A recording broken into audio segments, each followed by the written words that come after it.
Welcome everyone who is here, and also everyone on YouTube.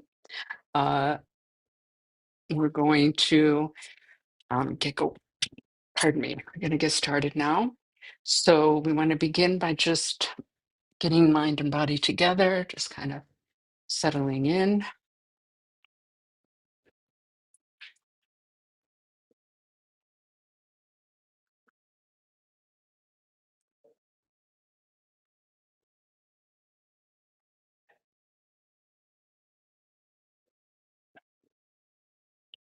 Pensando sangarab shidi sen pemakara jabani shuna.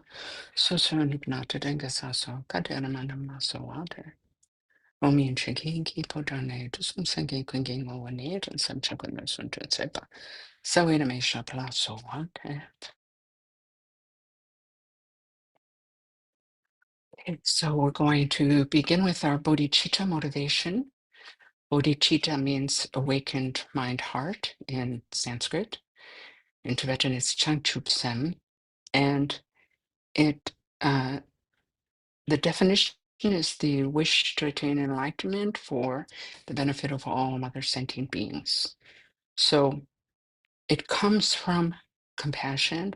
It's not synonymous with compassion. So it begins with compassion. When we see the suffering of others and we find it difficult, it makes our heart hurt. And that's compassion.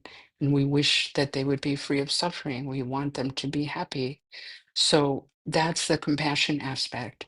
The wisdom aspect is understanding that unless and until we remove the cause of suffering, there will always be suffering. And as the cause of suffering is marikpa, or fundamental ignorance about the nature of the self, the nature of reality itself, that only can be overcome by attaining enlightenment. So that's why you want to attain enlightenment.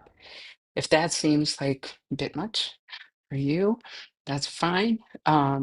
Just if we could take a moment to think, may the time we spent together this morning benefit not only myself, but others as well.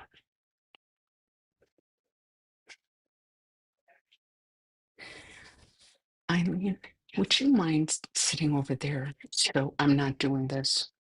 Thanks. Thank you. Okay, thanks a lot. Can you guys see me okay? Yeah, you see. Okay. I just was wondering if this was blocking you. Okay. So tomorrow's Mother's Day. So today we're going to talk about mothers. And in Buddhism, we're taught to see everyone as our mother. So tomorrow is going to be a day that's joyful for some, that's painful for some, and that is just another day for others, right? And we can practice compassion for others tomorrow too, because um, it is really difficult for some people, who have especially those who have recently lost their mother, and maybe this is the first Mother's Day without them, um, or this kind of thing. So just think about them tomorrow. Anyway, as I said, in Buddhism, we're taught to see everyone as our mother. So when I first heard this teaching at a retreat in Nepal, I thought this was way at the beginning of my journey. I thought it was such a load of nonsense that I left the retreat altogether. I just quit the retreat. I thought it was ridiculous. And the idea is that since we've been wandering in cyclic existence, so cyclic existence is also called samsara. It's this round of birth and death and birth and death and birth and death that we've been traveling through since beginningless time. In fact, the word for sentient being in Tibetan, I think, is something like drowa. Drow it's kind of like sometimes you see it described as like wandering beings. We're just kind of cycling through all these different forms. Human and animal and beings in other realms, and it's not seen as a fun thing. You know, there's a lot of suffering there, and it's seen as something quite really full of suffering. And this is like what we're trying to get out of, trying to overcome this particular delusion.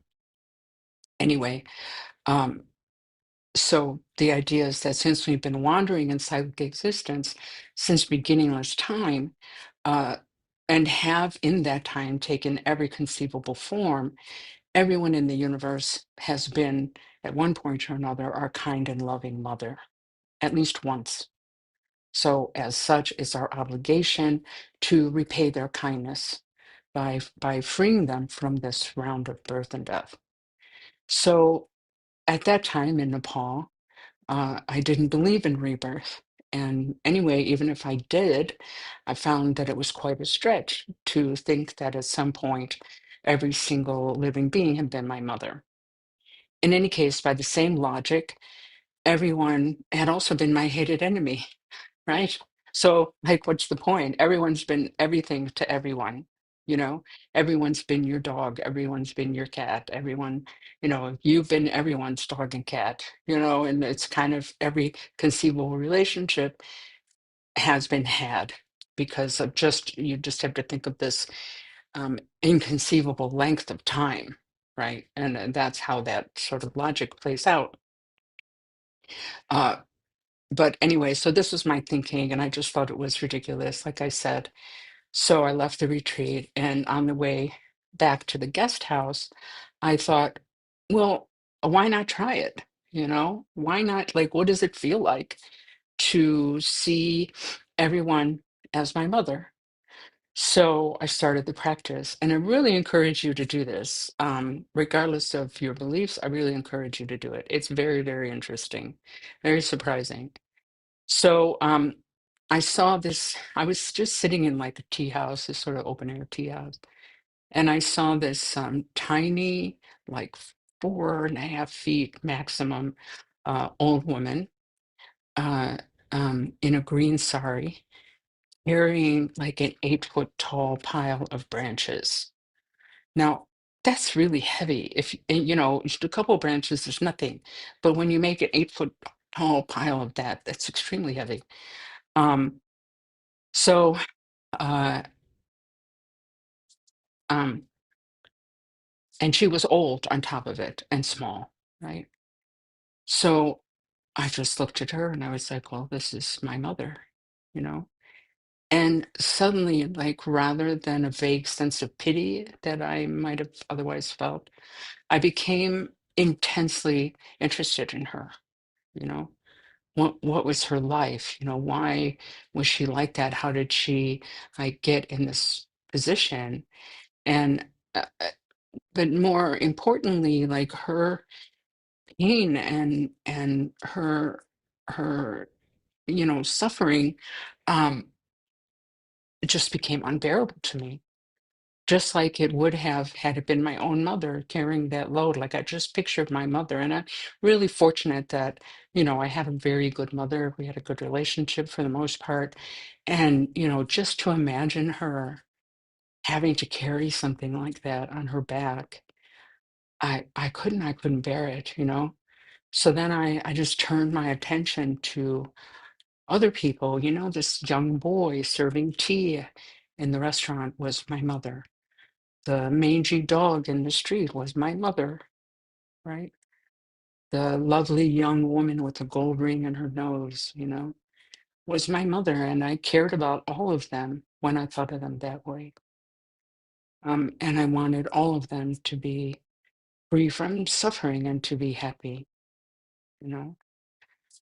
I realized then that this practice had the power to transform my heart, um, and that it didn't matter at all that I didn't accept rebirth. I didn't need to accept that in order to do this practice. The practice still worked. And yes, by their logic, everyone had also been my worst enemy, but the focus is on the mother because the whole point of the practice is to develop compassion, and it works. Right? Um, If you had a difficult relationship with your mother, which happens, of course, then choose the person who's been most kind to you, you know, your grandma or an older brother who stood up for you or something like that, a friend. It doesn't matter who you choose, as long as they generate that feeling of deep love, and gratitude to them and the wish to like repay their kindness. Yeah. Um, Seeing everyone as our mother, or although, wait, I forgot. I got a point. Some teachers, I remember, I think it was Monsignor Kensiran Bichet. I'm pretty sure it was him because he's the only one who would have done something like this that I know. He, at one time in the teachings, he just got like furious with people. I think somebody had asked a question like, what if your mother was not nice? Or, what if she was a terrible person or whatever? And and he was like, "Are you here? Are you alive? Did you make it this far? You can thank your mother. I don't care how she was." So, I'm like, wow, okay. And I mean, he has a point. Even if she was terrible, you know, she let us, use her body for that 9 months and didn't throw us in the trash, as far as we know. You know, maybe she did. I don't know. I don't know your story, but even so, she gave us this life, so we can have at least that much gratitude to her. Especially having a precious human life, which is so important. Um, so seeing everyone as our mother. Hey, hi, ladies. Hi, I see. Hey, nice to see you.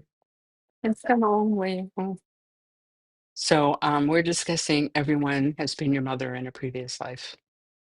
Because tomorrow's, we're discussing how everyone has been your mother in a previous life, as tomorrow is Mother's Day. Happy Mother's Day, everyone. Even Bill has been my mother. Um, so seeing everyone as our mother really helps to generate compassion in our own heart. The idea is that you love your mother or whomever you've chosen if you don't have a good relationship with her in this life so deeply, and you recognize all she's done for you, so you want to repay her kindness, right? Rinpoche would go into, you can't hear me? Oh, okay, thank you. I'm so glad that you told me that. Okay, I'll try. Pardon? Okay, sorry. No, I appreciate you telling me. Okay. Rinpoche would go into great detail here. Is that better? Okay. Good. So Rinpoche would go into great detail here, talking about how our mother let us, a stranger, stay within her own body. And he's like, what if just a stranger came to your house with a suitcase and was like, I'm living here now, We, we wouldn't accept that. And, she kept us, in her own body to her great discomfort. You know, I've never had children, but I'm sure those of you who have understand that experience very well. You know, um, how when she gave birth to you, uh, she entered the jaws of death, is the way that he put it. So it's deadly for both the mother and the child to give birth. It's life threatening, literally life threatening. Um, and in the teachings, they talk about like all of her joints are like disconnected or sort of pulled apart, and I always thought that wasn't true. And I don't know what I was reading recently, but that is actually what happens. It's crazy. So, uh, um, and how, and and how as a baby she thought you were the most beautiful thing in the world, even though you looked like a worm, he said. And I was like, yeah, it's true. They kind of do look like worms. Has anybody seen Eraserhead, the movie Eraserhead? You have. I thought that you would have. Anyway, this is a sort of surrealistic movie. I recommend seeing it. It's very bizarre, by David Lynch. David Lynch, yeah. And in that movie, this one of the characters has a baby, and it looks a little bit like E.T., and is sort of anyway. I always think about Rinpoche's. I always think about that when I think about Rinpoche saying we look like a little worm. The baby kind of looks like a worm. Anyway, uh, um, how she loved you despite you peeing on her and puking on her, you know, and huh? That's what I said. Yeah, puking on her, throwing up on her. Um, and I remember him asking us, like, how would you feel if somebody just walked up to you and threw up on you? You know, you wouldn't like that at all, but her mother accepts that. And then as you grew up, she made sure you had the best of everything and she took the worst for herself. You know, she fed you and clothed you and comforted you, defended you, right? Educated you on everything from wiping your butt to reading, you know. Mother is teaching us, all the time. She withstood your ingratitude and bad behavior and loved you still, you know. Sometimes I'm very embarrassed by the amount of ingratitude I had towards my parents, especially my mother growing up, you know, and how I was very demanding, you know.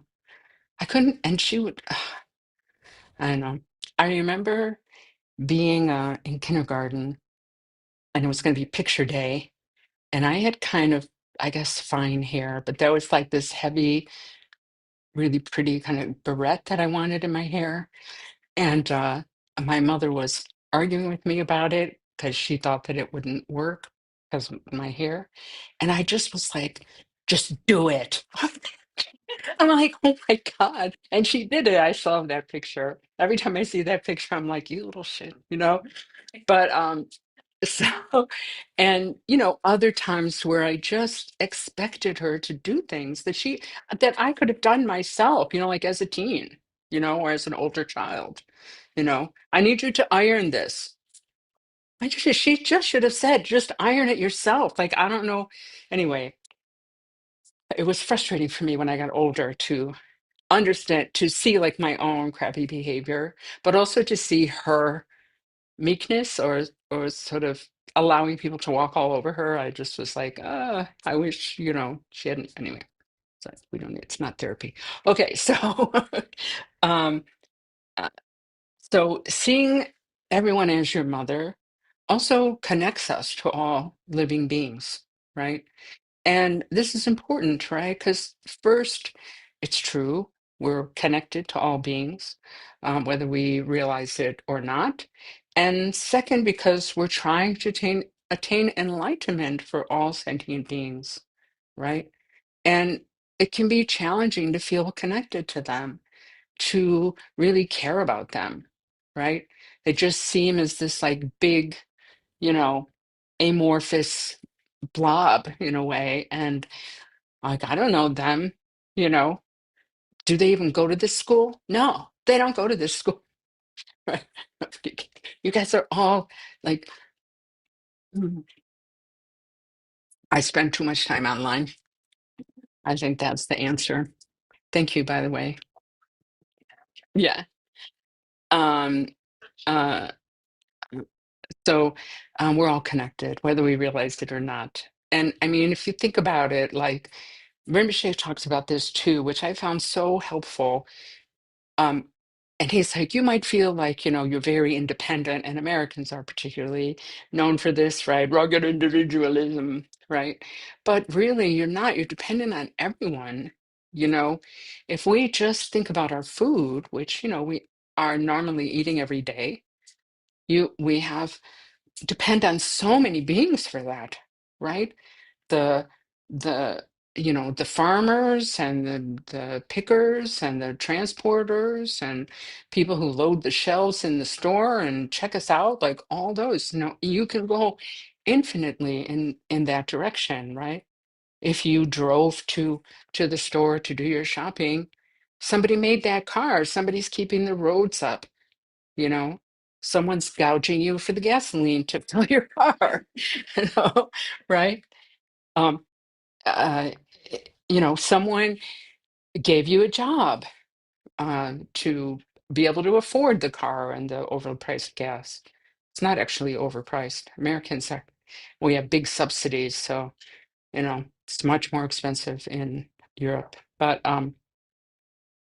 anyway, so if we think about those things, then it inspires a couple of things, right? It inspires a sense of connection and it kind of, we don't need to feel lonely, you know, and unsupported, because in fact we're supported in a million different ways, which we normally don't even think about. Yeah. And then the connection, as I said, and also like a sense of gratitude, I don't know how to pave a street, thanks for paving the street, I don't know how to build a house. Somebody built this house. It's great. It's fantastic, right? Um, yeah. So, uh, um, so if in this process of like not just recognizing all the different connections that we have, but also, you know, understanding that they have also all been our mother in a previous life, and we can we can let it touch our heart in a way that gives life to our practice. Yeah, this is a common problem of people who've been, especially people who've been practicing for a while. It can start to feel rote, it can start to feel very dry and sort of like a duty, you know Jigme Khensen Rinpoche once said, "Oh, you people do your practice like you're paying your taxes." I'm like, "Oh, that is true." So, um, uh, so we can there's a formal way to do this practice, right? Everyone's been my mother, yada yada, right? We're either in just at the beginning of our practice or as an analytical meditation, and we can just do it in our daily life. Um, these days, I do this, if I remember, I do this practice while I'm driving. You know, when other uh, drivers might be getting on my nerves. Especially when somebody drives too slowly. Oftentimes, when someone's driving too slowly, it's an old person.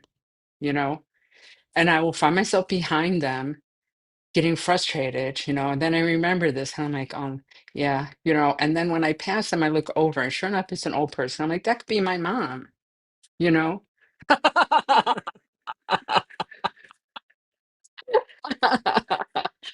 Or that could be Linda. You never know.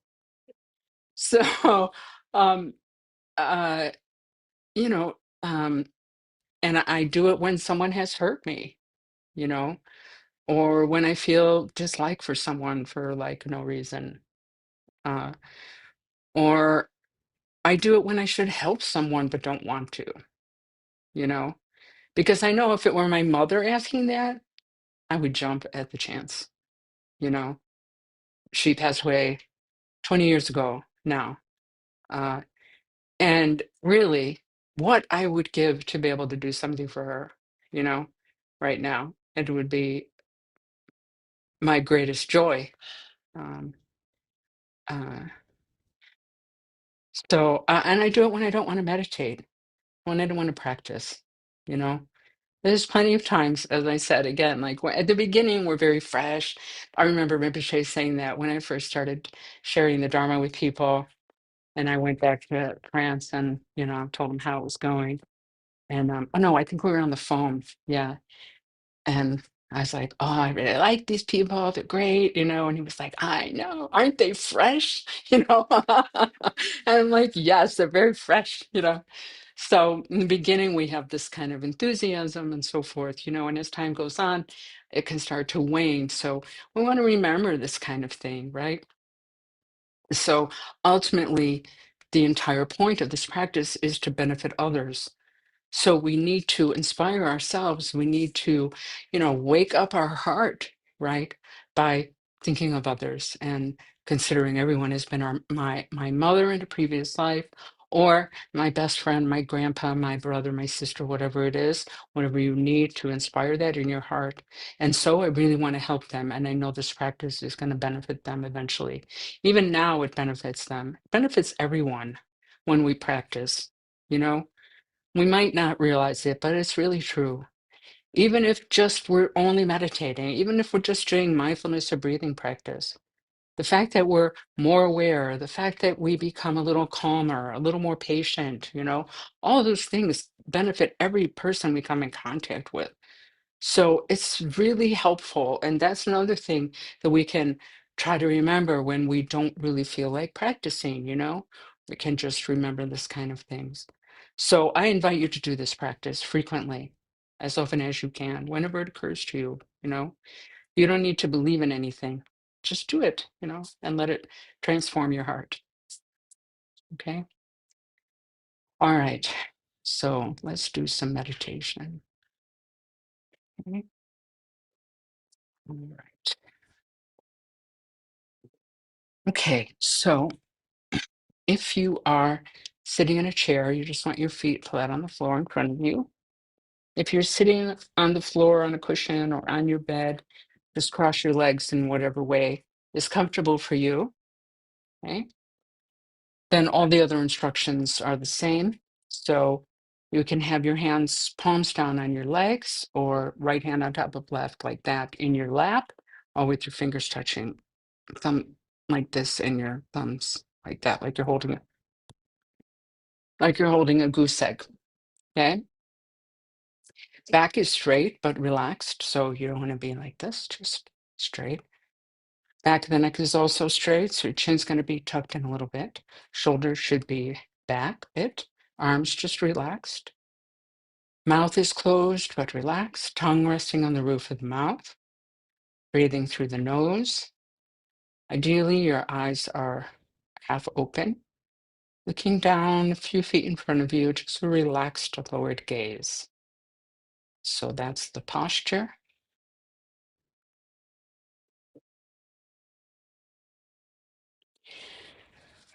Now, the practice itself is to note the sensation of the breath coming in and out of your nose. So pay attention to like the end of your nostrils there. Just take a moment to notice that sensation.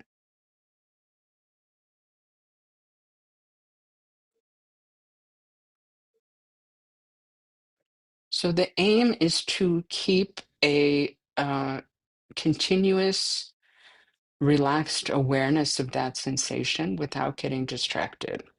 But we will get distracted, which is fine. The practice is not about having perfect concentration on this sensation. The practice is to notice when the mind is aware of the sensation and being able to notice when the mind gets distracted and then getting good at bringing the mind back to awareness. Okay. So when we get distracted, we don't need to make a big deal about it. Just, oh, yeah, I got distracted. Okay. Just bring your mind back to the breath. Okay.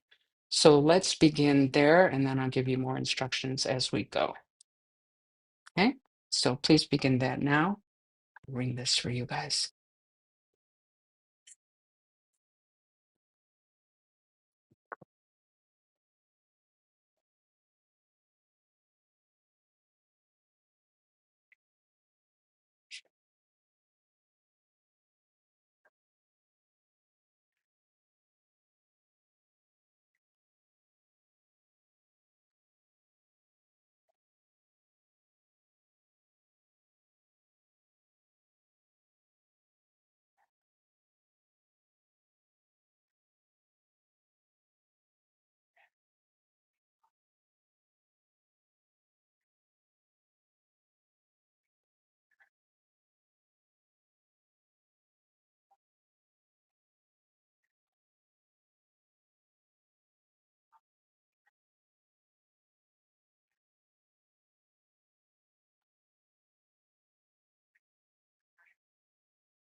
Now you can begin to count the breaths, counting either every in-breath or every out-breath for a total of 10 complete breaths.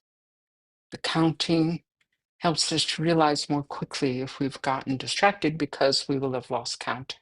So if you lose count due to distraction, as soon as you realize that, just come back, start again at 1. If you make it to 10 without being distracted, don't let that fact disturb you. I'm almost enlightened. Just go back and start again at 1. So please begin that now, counting the breaths.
Bring your mind back to the breath. The mind should be as spacious and relaxed as possible while maintaining awareness of the sensation of the breath. The body should be as relaxed as possible while maintaining the meditation posture. This will really help. So please begin again.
And now we're going to move into the practice of exchange, otherwise known as Tonglen. This practice is specifically designed to encourage compassion in our heart. It involves taking on the suffering of others and offering them our own happiness. So we're just going to go through the practice. I'm not going to spend time explaining it to you. You'll understand as we go through. And today our focus is going to be our own mother, whether she is with us or not, or the other person that you chose to, in place of her if you had a difficult time with her. Okay? So we're going to begin by simply resting the mind. So we're not trying to concentrate on anything. At the same time, we're not distracted. Just let the mind completely settle into its natural state.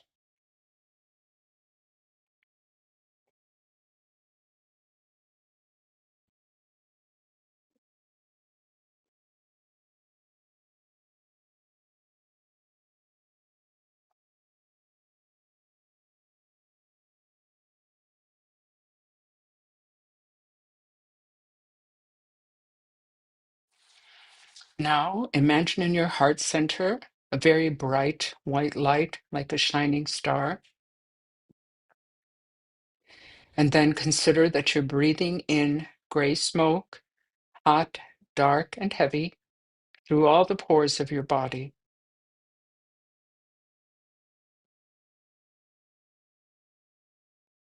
And all of that smoke dissolves into the white light in your heart center.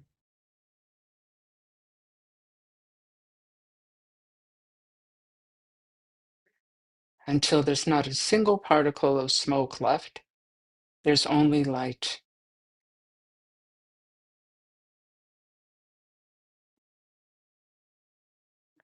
Now breathe out this white light through all the pores of your body, the light going in all directions. The light is cool, clear, very bright.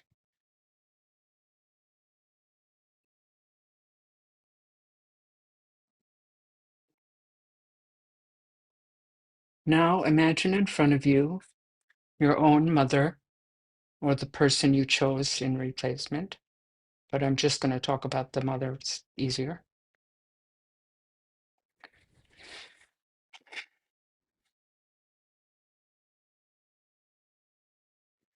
So this is really a heart practice. So just go into your heart and feel the love you have for her, how precious she is or was to you, all of the things she did to help you and care for you throughout your life, from pregnancy through the present moment,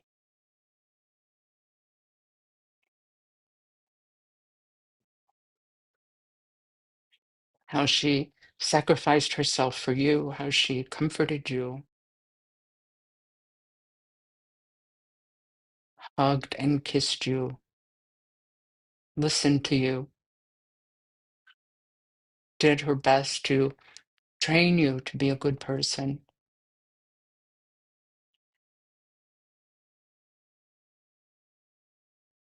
And feel the love she has for you, how she only wants or wanted the best for you, how she saw your good qualities and minimized your faults,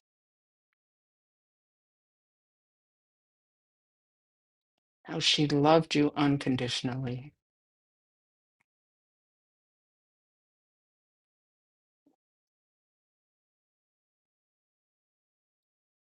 And then consider the ways that she is suffering or did suffer in her own life. Maybe she was sick or had other physical problems. Maybe she had depression or anxiety, or other mental or emotional difficulties. And don't just think about it, but try to really feel, what did it feel like for her to experience those things, or what did it feel like for her? And try to feel that yourself.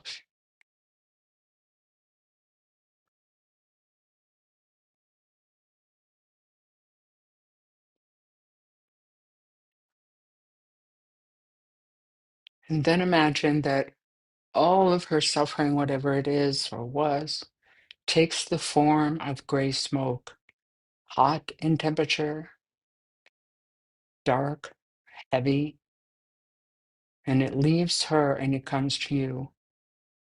And with so much love and compassion, and without any hesitation, you breathe that in through all the pores of your body, and all of that smoke dissolves into that white light in your heart center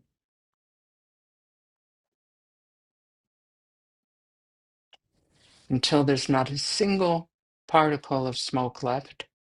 There's only light.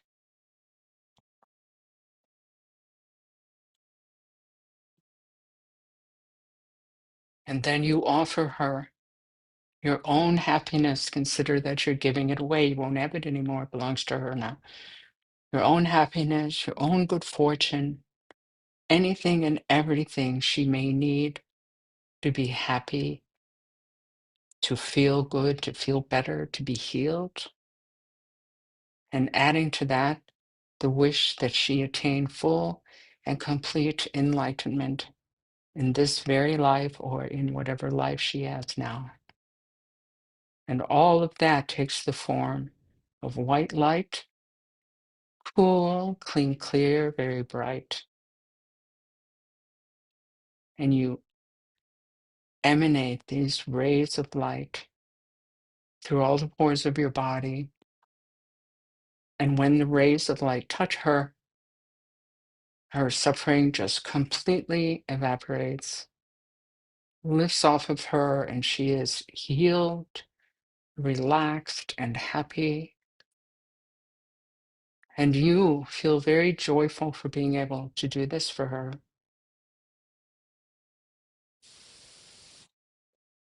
Now we're going to do the same process for all sentient beings. So first we imagine them all around us. Get out your CGI tool. Imagine in front of you as many beings as you can conceive of, stretching all the way to the horizon. To the right, again, as many beings as you can imagine, all the way to the horizon. Behind, same thing, all the way to the horizon. And to the left, as many beings as you can conceive of, all the way to the horizon.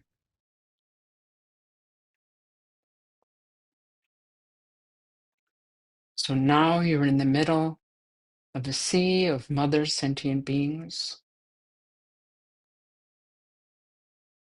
each one of whom has been your loving mother in a previous life throughout beginningless time.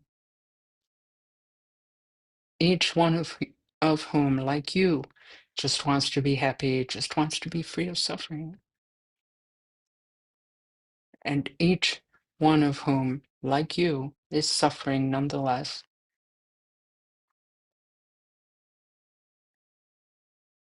So with a great deal of love and compassion, imagine that all the suffering of all these countless sentient beings, physical, mental, emotional, takes the form of gray smoke, hot in temperature, heavy in weight, dark. It leaves all of them and it comes to you with a great deal of openness and courage and compassion. You breathe that in through all the pores of your body. And that smoke starts to dissolve in the white light in your heart center and continues to do so until there's not a single particle of smoke left. There's only brilliant light.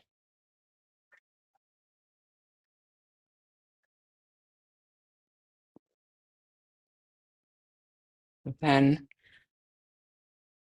you breathe out this white light, each and every pore of your body emanating a ray of white light. Very, very bright, very powerful, brilliant, cool in temperature, light in weight. And you breathe out this white light through every pore of your body, and it goes in all directions and touches each and every sentient being as far as the eye can see.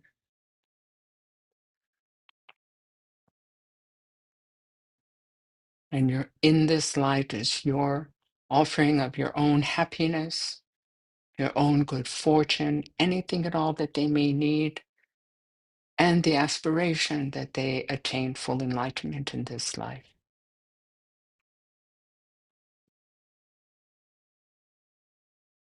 When these rays of light touch all of these beings, each individually, their suffering just lifts off of them and disappears like fog in the morning sun.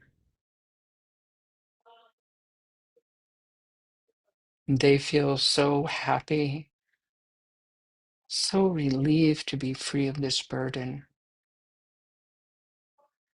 relaxed and peaceful. And you feel joyful for being able to do this for them.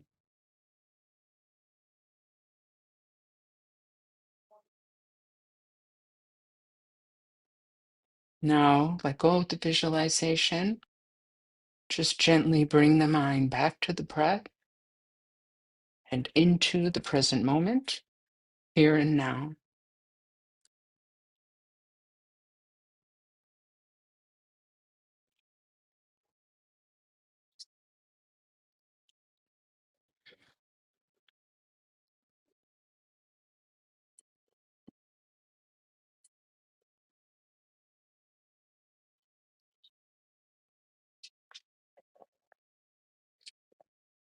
Okay. So now we are going to Matthew. Hi, honey. My brother's here.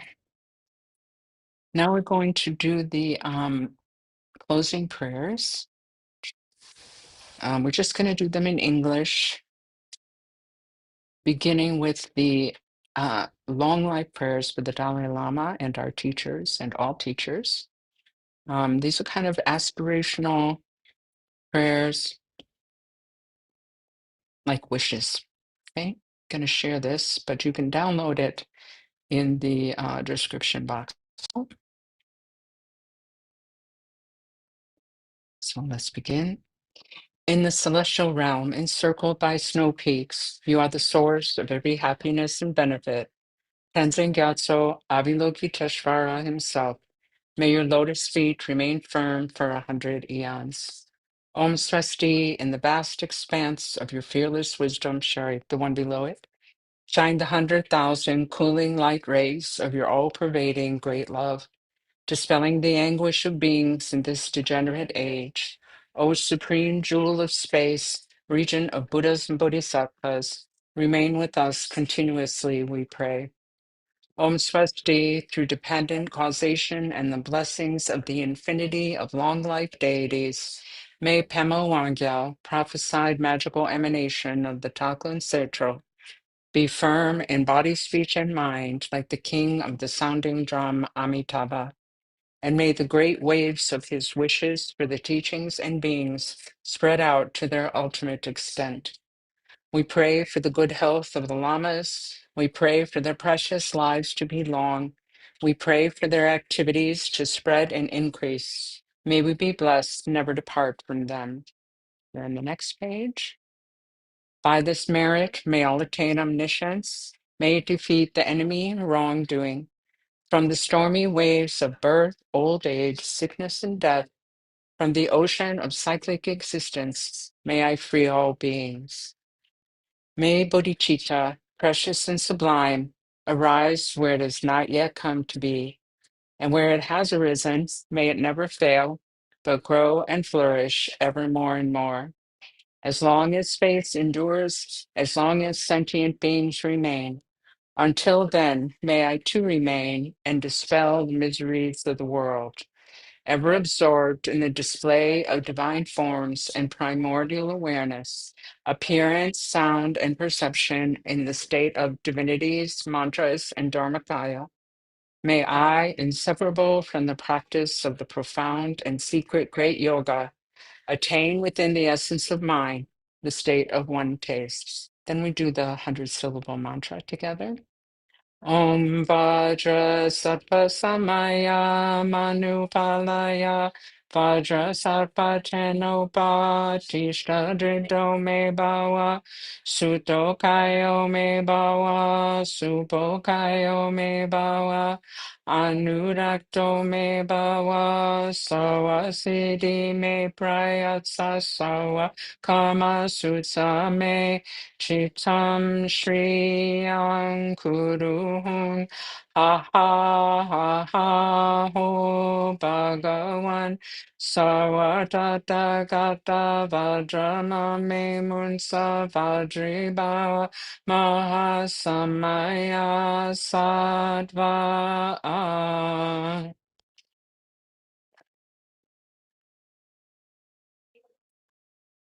Okay, so I have a couple of announcements, so please hang on for a second.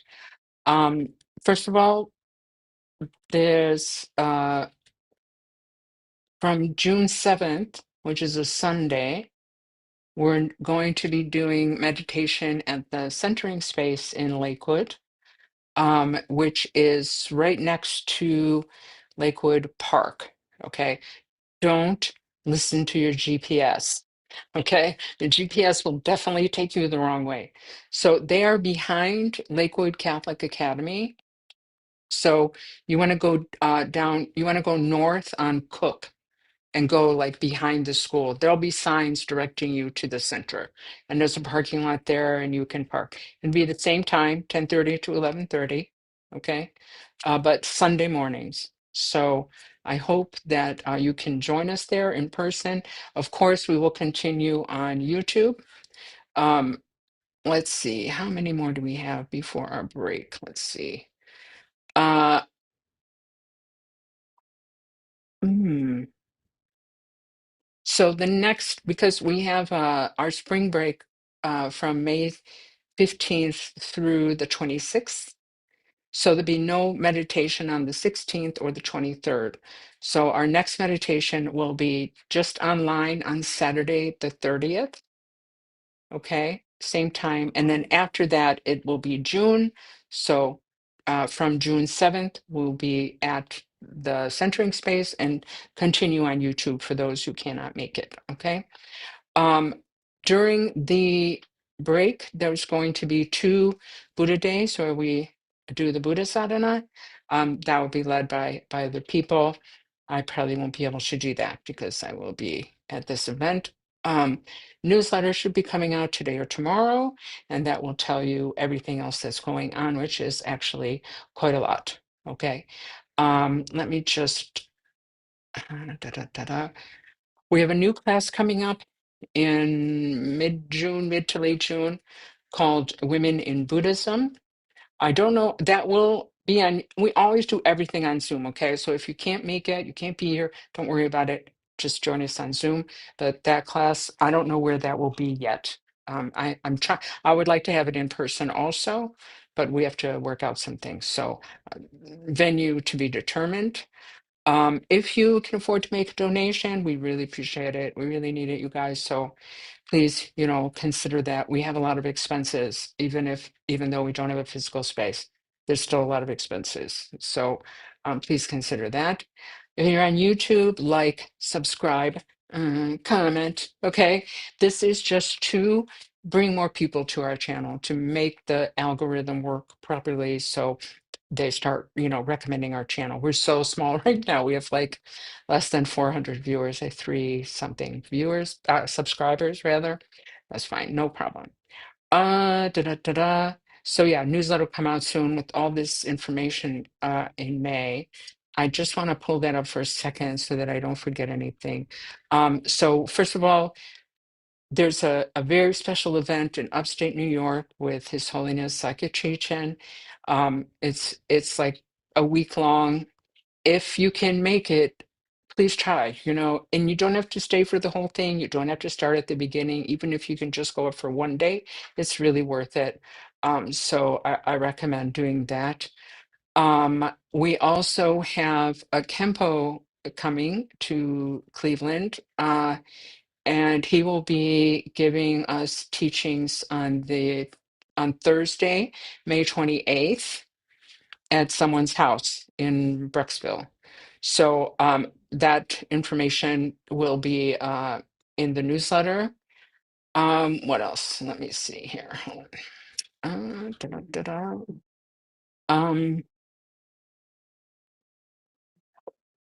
So what else? Do-do-do. Very, very slow. Sorry. I will be, let's see, May in person. Okay, that's today. Sakya, spring break, what it is. Da, da, da. Oh, yeah. I will be at Southwest Unitarian Church in Strongsville on Broadview Road. If anyone's interested in coming to their service, I will be, like, they have, guest people to come and sort of be part of the service. I'll be doing that. And I will be speaking on spiritual courage. Okay. So that's May. And then in June, as I said, Sunday meditations every Sunday at Centering Space. The Women in Buddhism course starts June 17th. So 6 weeks goes June 17th to July 22nd. Might just be 6 weeks. We might extend it. I don't know yet. I'm still working on it. Registration and stuff will come up. As I said, venue to be determined. You don't need a text. I'll just be sharing various articles on the interwebs, and you just give you the link and you can read it like that. Summer break, because I'm going to France, will be from July 26th through August 22nd. And then our next guided meditation would be Sunday, August 23rd. So that's like, boom, the summer. Okay. That's everything that's happening. I really hope you guys can join us for that. Uh, you're welcome. My brother says rookie numbers for the subscribers. Yeah, he's a true brother. All right, everybody. Thank you so much. Thank you for coming in person. Thank you for joining us online. Thank you for looking at the YouTube, the video later. And we'll see you soon. Okay. Bye. Bye. Enjoy the rest of your weekend. Yeah, I'm staying.